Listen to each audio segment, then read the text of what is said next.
जे young entrepreneurs आहेत त्यांच्यासाठी काही तुम्ही मेसेज द्याल का?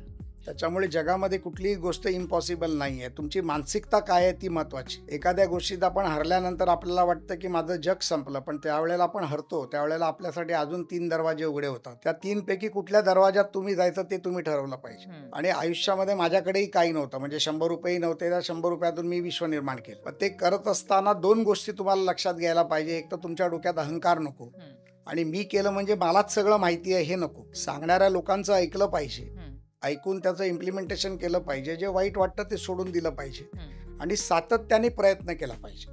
तुम्ही ज्या वेळेला यश संपादित करण्यासाठी प्रयत्न करत राहाल त्यावेळेला देव कधीतरी तुम्हाला यशाच्या प्रयत्नासाठी तुम्हाला यश तुमच्या पारड्यात टाकतोय निश्चित आहे. त्यामुळे तरुणांना मी एवढंच सांगेन की काहीही इम्पॉसिबल नाही आहे.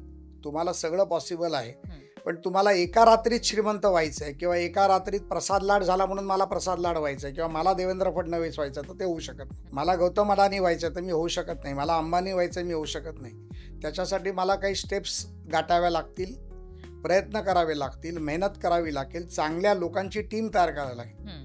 प्रत्येक यश हे व्यक्तीचं नसतं तर त्या समूहाचं असतं. ज्या वेळेला आम्ही एखादं यश संपादित करतो त्या टायमाला त्याच्यामध्ये तुमच्याबरोबर काम करणारी लोक, मग तो झाडू मारणारा पिऊन असेल का तुम्हाला नॉलेज देणारा तुमचा CEO असेल, त्या प्रत्येकाचं यश त्याच्यामध्ये असतं. जर झाडू मारणाऱ्यांनी सकाळी येऊन कार्यालय साफ नाही केलं तर तुम्ही त्या कार्यालयात बसूच शकणार नाही. तसंच एखाद्याने नॉलेज दिलं तर ते नॉलेज ग्रॅब किती करायचं, सोडायचं किती, हा मुलांनी विचार केला पाहिजे. आपण जे शिकलो तेच आपण केलं पाहिजे, हा पहिला तर भ्रम डोक्यातून काढलं पाहिजे. कारण आपण जे शिकतो ते आपल्या आयुष्यात फार कमी उपयोगी पडतं. त्याचा वापर कधी कुठे करायचा, म्हणजे तुम्ही जे म्हणताय त्याचा वापर कुठे करायचा हे त्यांनी ठरवला पाहिजे.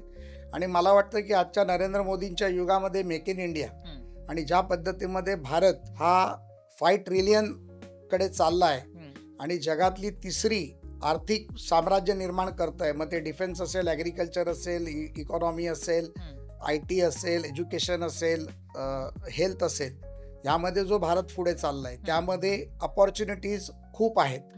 मुद्राच्या माध्यमातून असेल, वुमन एंटरप्रिनरशिप माध्यमातून असेल, अनेक आहेत. त्याचा फायदा घेतला पाहिजे. आणि ट्रम्प काकाला संदेश दिला पाहिजे अमेरिकेच्या लोकांनी पण की आता आम्हाला मोदींच्या भारतात जायचंय आणि भारताला मजबूत करायचंय जिथे आम्हाला संधी आहे. बरोबर.